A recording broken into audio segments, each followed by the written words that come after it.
ওরে ভুলবো না ওবাইদুর ভাই আমরা জনগণ, ওরে সবার হৃদয়ে তারে আমরা দিব সিংহাসন।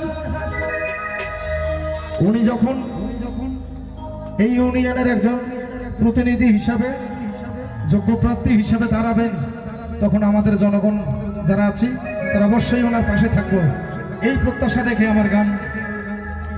ওরে সবার হৃদয়ে তারে আমরা দিব সিংহাসন, ওরে ভুলবো না ওবাইদুর ভাই আমরা জনগণ।